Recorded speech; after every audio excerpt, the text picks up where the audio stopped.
पिछले दिनों बाबुल मदीना कराची के इलाके railway colony Dastagir block number 15 federal B area की मदनी मस्जिद में मदनी तहरीक दावत इस्लामी के तहत सुन्नत बर इज्तिमा का इनेकाद किया गया, जिसमें आशिकान रसूल ने शिरकत की। इज्तिमा पाक में रुकने शुरा हाजी अब्दुल हबीब अत्तारी ने सुन्नत बरा बयान फरमाया। जब रब ने आपको दिया तो आपने अपने खाने पीने रहने पहनने सब चीजों का अच्छा इंतजाम किया। अल्लाह ने करोड़ों से अच्छा बनाया और फितरा देने की बारी आई तो 100 रुपए वाला दे दिया। ये दुरुस्त नहीं है। अल्लाह की बारगाह में उसकी नेमत का इजहार भी होना चाहिए। तो जिसको नवाजा है अल्लाह ने, उसको चाहिए कि अपनी हैसियत के मुताबिक फितरा अदा करे और अल्लाह की बारगाह में साथ ही अर्ज भी करे कि मौला तेरी मेहरबानी, तूने करोड़ों से अच्छा बनाया, मैं फितरा भी अपनी हैसियत के मुताबिक दूंगा तेरी नेमतों का शुक्र अदा करते हुए। इस बार जिसकी जैसी हैसियत, कोई 100 रुपए फितरा देगा तो उसका भी फितरा अदा हो जाएगा। लेकिन अपने दिल से पूछो ना कि अल्लाह की बारगाह में देने की बारी आती है तो फिर सबसे कमतर क्यों? अल्लाह ने मुझे तो कमतर नहीं दिया, मुझे तो सबसे कमतर नहीं बनाया। जब वो अता फरमा रहा है तो मैं भी बेहतरीन खर्च करूंगा।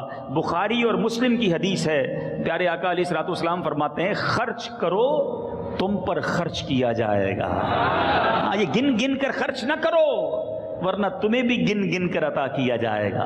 तो अल्लाह दे रहा है, बांटते रहिए नेकी के काम में, गरीबों को जहां आपको अच्छा लगता है कि यार ये अच्छा काम है, आशिकान रसूल की बरकत का काम है, बढ़ने का काम है, आप देते रहिए और रब्बे करीम आपको अता फरमाता रहेगा।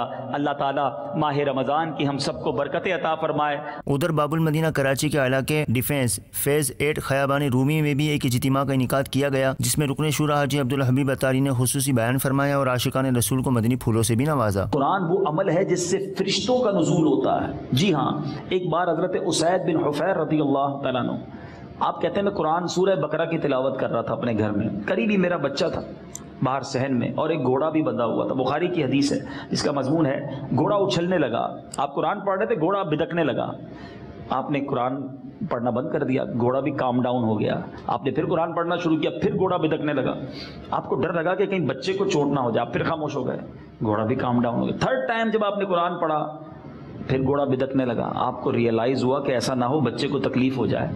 आप बाहर सहन में अपने बच्चे को उठाने आए, आप कहते हैं जब मैं बेटे को उठाकर आसमान की तरफ देखा तो पूरे आसमान पर एक अजीब मंजर था। पूरे आसमान पे गोया बहुत सारे चराग, फानूस, जिसको आप झूमर कहें, इस तरह का मंजर था। हैरान हो गया, ये क्या है? अल्लाह अकबर। सहाबा का अकीदा देखो, जो चीज़ समझना आती है अर्ज़ कर नबी पाक से पूछ लिया करते थे, आका सब जानते हैं। नबी पाक से अर्ज़ की, हुजूर रात बड़ा अजीब वाक़या हुआ। प्यारे आका फरमाते, ए उसैद जानते हो वो क्या था? नहीं हुजूर, आप इरशाद फरमाया, ए उसैद वो फरिश्ते थे जो तुम्हारी तिलावत सुनकर ज़मीन की तरफ आ रहे थे। अगर तुम तिलावत जारी रखते तो सुबह सारा शहर उन फरिश्तों का दीदार कर लेता। अब इसका मतलब अहादीस से उलमा ने ये हमें एक्सट्रैक्ट करके इस्तिंबात करके बताया कि कुरान जो है वो फरिश्तों के नुज़ूल का सबब है। आप कुरान पढ़ते चले जाएं, आप पर रहमतें नाजिल होना शुरू हो जाएंगी, सकीना